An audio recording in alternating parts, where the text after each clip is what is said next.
আসসালামু আলাইকুম। হাইতু সাহাবা রাদিয়াল্লাহু আনহুম 14 খণ্ড হইতে পরবর্তী উপস্থিত সাহাবা কেরাম রাদিয়াল্লাহু আনহু বলিলেন, ইয়া রাসূলুল্লাহ, আমার আল্লাহর নিকট দোয়া করুন যেন আল্লাহ তাআলা আমাদেরকে ওই সকল শহরের উপর বিজয় দান করেন, তাদের আওলাদকে তা আমাদের জন্য গনিমতে পরিণত করিয়া দেন এবং আমাদের হাতে তাদের দেশগুলোকে ধ্বংস করিয়া দেন। তিনি দোয়া করিলেন অথবা বলিলেন, আমি যখন দ্বিতীয়বার আঘাত করিলাম তখন কায়সার ও তার পার্শ্ববর্তী শহরগুলি আমার সঙ্গে উদ্ভাসী হইয়া উঠিল এবং তাহার শাসককে তাহা দেখিলাম। সাহাবা কেরাম রাদিয়াল্লাহু আনহুম বলিলেন, ইয়া রাসূলুল্লাহ, দোয়া করুন যেন আল্লাহ তাআলা আমাদেরকে ওই সকল শহরের উপর বিজয় দান করেন এবং তাহাদের আমাদের সামনে আমাদের জন্য গনিমতে পরিণত করিয়া দেন এবং তাহাদের দেশগুলিকে আমাদের হাতে ধ্বংস করিয়া দেন। তিনি দোয়া করিলেন, তারপর দোয়া বলিলেন, যখন আমি তৃতীয়বার আঘাত করিলাম তখন হাবশা ও তাহার পাশাপাশি গ্রামগুলি আমার সম্মুখে উদ্ভাসিত হইয়া উঠিল এবং আমি শশকে দেখিলাম। অথবা রাসূলুল্লাহ সাল্লাল্লাহু আলাইহি ওয়াসাল্লাম বলিলেন, হাবশা নিষ্কৃতি দিও যতদিন তারা তোমাদেরকে নিষ্কৃতি দেয় এবং তুর্কিতে নিষ্কৃতি দিও যতদিন তারা তোমাদেরকে নিষ্কৃতি দেয় না। তাই ইবনে জারির রাদিয়াল্লাহু আনহু আমার ইবনে আফ রাদিয়াল্লাহু হইতে বর্ণনা এক হাদিস রিওয়ায়াত বর্ণিত করিয়াছেন যে, উহাতে আছে রাসূলুল্লাহ সাল্লাল্লাহু আলাইহি ওয়াসাল্লাম আসিয়া হযরত সালমান রাদিয়াল্লাহু হাত হইতে কুড়াল লইলেন এবং এত জোরে পাথরের উপর আঘাত করিলেন যে উহার কিছু অংশ ভাঙিয়া গেল এবং এত বড় আলো বিস্তৃত হইল যে অন্ধকার রাত্রিতে চেরাগের ন্যায় সমস্ত মধ্যে আলোকিত হইয়া গেল। রাসূলুল্লাহ সাল্লাল্লাহু আলাইহি ওয়াসাল্লাম বিজয় ধ্বনি ন্যায় সজোরে তাকবীর দিলেন। মুসলমানগণ তাকবীর দিলেন। তারপর এমনিভাবে দ্বিতীয় ও তৃতীয় আঘাত করিলেন। হযরত সালমান রাদিয়াল্লাহু মুসলমানগণ রাসূলুল্লাহ সাল্লাল্লাহু আলাইহি ওয়াসাল্লামের নিকট সেই নূরের কথা উল্লেখ করিয়া উহা সম্পর্কে জিজ্ঞাসা করিলেন। তিনি বললেন, প্রথমবার আমার সামনে হীরার মহলগুলি ও কিসরার শহরগুলি পুকুরের দাঁতের ন্যায় উদ্ভাসিত হইয়া উঠিল। জিবরাইল আলাইহিস সালাম আমাকে জানাইয়াছেন যে আমার উম্মত এই শহরগুলির উপর জয়লাভ করিবে। দ্বিতীয়বার রোমের লাল বর্ণের মহলগুলি পুকুরের দাঁতের ন্যায় উদ্ভাসিত হইয়া লাগিল। জিবরাইল আলাইহিস সালাম আমাকে সংবাদ দিয়াছেন যে আমার উম্মতের এই শহরগুলির উপর জয়লাভ করিবে। তৃতীয়বারে সানার শহরগুলি পুকুরের দাঁতের ন্যায় উদ্ভাসিত হইয়া উঠিল এবং জিবরাইল আলাইহিস সালাম আমাকে বলিলেন যে আমার উম্মত এই শহরগুলির উপর জয়লাভ করিবে। সুতরাং তোমার সুসংবাদ গ্রহণ কর। মুসলমান সকলে আনন্দ হইল এবং বললেন, আলহামদুলিল্লাহ, উহা সত্য কথা।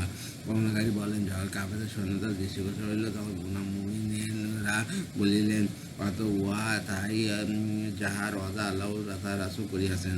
আল্লাহ তার রাসূল সত্য অদা করিয়াছেন এবং উহা তাদের ঈমান ও আনুগত্যকে আরো বর্ধিত করিয়া দিল।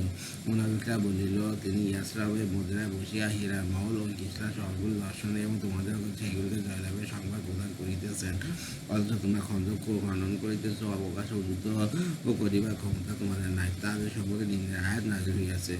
অথচ যখন মুনাফিকরা এবং যাদের অন্তর্গত তারা বলিতেছিল, আল্লাহ ও তার রাসূল তাদের সহিত যে ওয়াদা করিয়াছেন তার ধোঁকা বই কিছু নয়। তাবরানী হযরত ইবনে আব্বাস রাদিয়াল্লাহু হইতে একটি দীর্ঘ হাদীস রিওয়ায়াত করিয়াছেন, যা গায়বী মদদের অধ্যায় আল্লাহর রাস্তায় খানা পিনার বরকতে বর্ণনায় আসিতেছে। উহাতে আছে, রাসূলুল্লাহ সাল্লাল্লাহু আলাইহি ওয়াসাল্লাম বলিলেন, যাও, আমি প্রথম আঘাত করিব। সুতরাং তিনি বিসমিল্লাহ বলিয়া আঘাত করিলেন। তাহাতে পাথর এক তৃতীয়াংশ পরিমাণের এক টুকরা ভাঙিয়া গেল। রাসূলুল্লাহ সাল্লাল্লাহু আলাইহি ওয়াসাল্লাম বলিলেন, অত আল্লাহু আকবার, কাবার রবের কসম, রমের রহমতগুলি। তারপর আবার আঘাত করিলেন।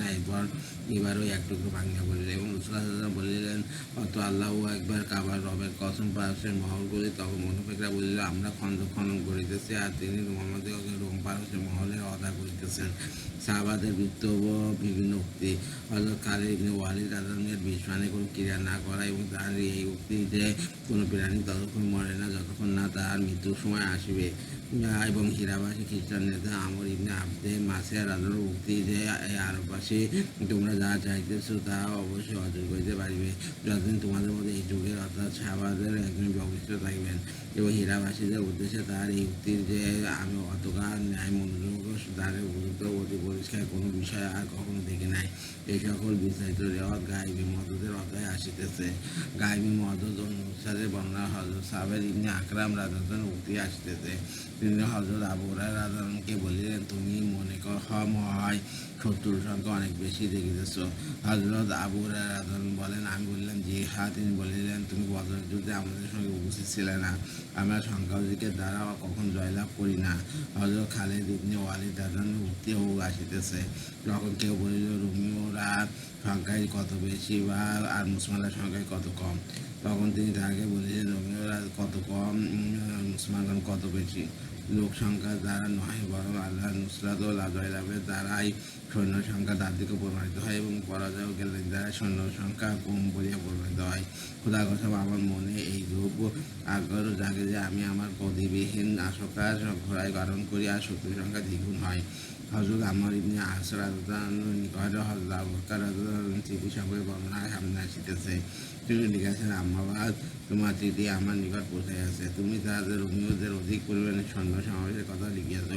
আল্লাহ তাআলা তার নবী সাল্লাল্লাহু আলাইহি সাল্লামের জীবদ্দশায় আমাদেরকে কখনো অধিক অস্ত্রশস্ত্র ও অধিক সৈন্য সংখ্যার দ্বারা সাহায্য করেন নাই, বরং আমরা তো রাসূলুল্লাহ সাল্লাল্লাহু আলাইহি ওয়াসাল্লামের সহিত জিহাদ কুজাইতাম এবং অথচ আমাদের নিকট দুইটাই ঘোড়া থাকিত, অথবা একই উটের ওপর পালাক্রমে চলিলাম। উহুদের যুদ্ধে আমাদের নিকট শুধু একটা ঘোড়াই ছিল, যাহাতে রাসূলুল্লাহ সাল্লাল্লাহু আলাইহি ওয়াসাল্লাম আরোহণ করিতেন। এত সত্ত্বেও আল্লাহ তাআলা আমাদেরকে শত্রুর বিরুদ্ধে সাহায্য করিয়াছেন এবং বিজয় দান করিয়াছেন। হযরত উসামা রাদিয়াল্লাহু লস্কর পরিচালনা কি করিয়াছেন তাই পূর্বে বর্ণিত হইয়াছে। যখন চারিদিকে হইতে সমস্ত আরব ভাগিয়া পড়িল, পুরা আরব জাহান দিন ইসলামকে প্রত্যাগ করিয়া মৃত্যুমুখপাত হইয়া গেল। মুনাফিকেরা আত্মপ্রকাশ করিতে শুরু করিল এবং ইহুদি ও খ্রিস্টানরা মাথা চারা দিয়া উঠিল। আর মুসলমানরা একদিকে রাসূলুল্লাহ সাল্লাল্লাহু আলাইহি ওয়াসাল্লামকে হারাইয়াছে, অপরদিকে তাহার সংখ্যা কম ও শত্রুর সংখ্যা বেশি হওয়াতে তাহাদের অবস্থা এমনই শোচনীয় হইয়া পড়িল, যেমন শীতের রাত্রে বৃষ্টি ভেজা বকরী পাড়া হইয়া থাকে। সকলেই পরামর্শ দিলেন হযরত উসামা রাদিয়াল্লাহু লস্করকে না পাঠানো হোক, কিন্তু হযরত আবু বকর রাদিয়াল্লাহু যিনি সবার পক্ষে অপেক্ষা বিচক্ষণ ছিলেন, বললেন, আমি সেই লস্করকে আটকাইব যা আগে রাসূলুল্লাহ সাল্লাল্লাহু আলাইহি ওয়াসাল্লাম রওনা করিয়াছেন, আর তবে উহা অনেক বড় কাজের ওপর আমার দুঃসাহিত হইবে। সেই পাকজাতের কসম, যার হাতে আমার প্রিয় রাসূলুল্লাহ সাল্লাল্লাহু আলাইহি ওয়াসাল্লাম যে লস্করকে রওনা করিয়াছেন, উহা থেকে বাধা দেওয়ার পরিবর্তে পুরা আরব আমার নিকট আক্রমণ করিয়া বসে, উহা আমার নিকট অধিক প্রিয়। হে উসামা, তুমি তোমার লস্করকে লইয়া সেদিকে লইয়া রওনা হইয়া যাও, সেদিকে তোমাকে হুকুম করা হইয়াছে। এবং রাসূলুল্লাহ সাল্লাল্লাহু আলাইহি ওয়াসাল্লাম মৃত্যু মুতা ও ফিলিস্তিন থেকে যে ওখানে জেহাদ করিবার হুকুম লইয়াছে, সেখানে যে যাইয়া জেহাদ করো। তুমি যাহাদেরকে ছাড়িয়া যাইয়া তো তাহাদের নিকট আল্লাহ যথেষ্ট। পূর্বে মুতার যুদ্ধের বর্ণনায় হযরত আব্দুল্লাহ ইবনে রাওয়াহা রাদিয়াল্লাহু এই উক্তি উল্লেখিত হইয়াছে। যখন 2,00,000 সৈন্য একত্র হইল, তখন তিনি বলিলেন, হে আমার কওম, তোমরা যাহাকে এখন ভয় করিতেছ, সেই জাহাজে তো তোমরা বাহির হইয়াছিলে। আমরা অস্ত্র সম্ভার অথবা শক্তি ও সংখ্যার উপর নির্ভর করে যুদ্ধ করি না। আমরা সেই দিন ইমানের খাতিরে যুদ্ধ করি, যাহা দ্বারা আল্লাহ তাআলা আমাদেরকে সম্মানিত করিয়াছেন। চলো, দুই লাভের একটি অনিবার্য, হয় বিজয় না হয় শাহাদাত। সবাই বলল, খোদার কসম, আব্দুল্লাহ ইবনে রাওয়াহা সত্য কথাই বলিয়াছেন। উল্লেখিত বিষয় এবং সাহাবাদের এই ধরনের ঘটনা এই কিতাবে হাদিসের সিরাত ও মাগাজির কিতাবে বিকৃত হয়ে লিপিবদ্ধ রইয়াছে। আমরা বেশি লিখিয়া কিতাবকে দীর্ঘ করিতে চাই না। ইমামে হাকিকত ও পূর্ণতা। হারিস ইবনে মালিক রাদিয়াল্লাহু ঘটনা। হযরত আনাস রাদিয়াল্লাহু বর্ণনা করেন, রাসূলুল্লাহ সাল্লাল্লাহু আলাইহি ওয়াসাল্লাম মসজিদে যাইয়া দেখিলেন হযরত হারিস ইবনে মালিক রাদিয়াল্লাহু শুয়ে আছেন। তিনি তাকে পা দ্বারা হরকত দিলেন এবং বলিলেন, মাথা উঠাও। তিনি মাথা উঠিয়া বললেন, আমি পিতামাতার আপনার কোরবান ইয়া রাসূলুল্লাহ। রাসূলুল্লাহ সাল্লাল্লাহু আলাইহি ওয়াসাল্লাম বললেন, হে হারিস ইবনে মালিক, এই কি রূপে সফল করিয়াছ? তিনি বললেন, ইয়া রাসূলুল্লাহ, সত্যিকার মুমিন রূপে আমার সকাল হইয়াছে। রাসূলুল্লাহ সাল্লাল্লাহু আলাইহি ওয়াসাল্লাম বললেন, আপনি প্রত্যেক কথা তাৎপর্য থাকে, তোমার এই কথা তাৎপর্য কি? তিনি বললেন, আমি দুনিয়াকে পরিত্যাগ করিয়াছি, সারাদিন রোজা রাখিয়াছি, সারাতে জাগিয়াছি। আমার অবস্থা এমন যেন আমি আমার বড় থেকে পারস দেখিতেছি এবং ব্যক্তিদেরকে যেন দেখিয়াতেছি, তারা এইরূপ আনন্দের সেই সাক্ষাৎ করিতেছেন। আদর্যোগ দেহের জন্য দেখিতেছি তারা কিরূপ চিৎকার করিতেছে। রাসূলুল্লাহ সাল্লাল্লাহু আলাইহি ওয়াসাল্লাম তাকে বললেন, তুমি এমন এক ব্যক্তি যাহার অন্তরে আল্লাহ তাআলা অনুপ্রাণিত করিয়া দিয়াছেন। তুমি বুঝিতে পারিয়াছ, ও অথবা উহাকে বন্ধ করিয়া ধরিয়া থাকো না থাকে। আজকের হইতে অনুরূপ রেওয়াত বর্ণিত হইয়াছে, তবে উহাদের সাহাবীর নাম হারেসা ইবনে নোমান রাদিয়াল্লাহু উল্লেখ করা হইয়াছে এবং বলা হইয়াছে যে রাসূলুল্লাহ সাল্লাল্লাহু আলাইহি ওয়াসাল্লাম বলিলেন, তুমি বাসিরাত ও অন্তর্দৃষ্টি লাভ করিয়াছ, মজবুত করিয়া ধরিয়া থাকো। তারপর বলিলেন, তুমি এমন বান্দা যাহার অন্তরকে আল্লাহ তাআলা ঈমানদার নয় করিয়া দিয়াছেন। তিনি আরজ করিলেন, ইয়া রাসূলুল্লাহ, আমার জন্য শাহাদাতের দোয়া করিয়া দিন। রাসূলুল্লাহ সাল্লাল্লাহু আলাইহি ওয়াসাল্লাম তার জন্য দোয়া করিলেন এবং সুতরাং একদিন জং ঘোষণা হইল, ইয়া আল্লাহ, ঘোর সোয়ার হও।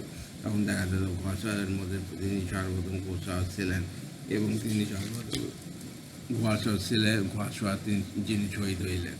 মুনতাকাব কানাত ইবনে নাজার ওয়া আনাস হইতে উক্ত হাদিসে রিওয়ায়াত করা হইয়াছে। আল্লাহ ওয়াতে বলা হইয়াছে যে রাসূলুল্লাহ সাল্লাল্লাহু আলাইহি ওয়াসাল্লাম কোথায় যাইতেছিলেন, সম্মুখে একজন আনসার যুবকের সহিত দেখা হইলে রাসূলুল্লাহ সাল্লাল্লাহু আলাইহি ওয়াসাল্লাম তাকে বললেন, তুমি কি রূপে সকাল করিয়াছ? তদুত্তরে তিনি বলিলেন, আমি সত্যিকার ঈমান লইয়া সকাল করিয়াছি। রাসূলুল্লাহ সাল্লাল্লাহু আলাইহি ওয়াসাল্লাম বললেন, কি বলিতেছ, ভাবিয়া থাকো, প্রত্যেক কথার মর্মত থাকে, তোমার কথার মর্মত কি? তিনি বললেন, ইয়া রাসূলুল্লাহ বাকি অংশটুকু গুরুত্ব নিয়ে তোমাদের বর্ণিত হয়েছে। আল্লাহ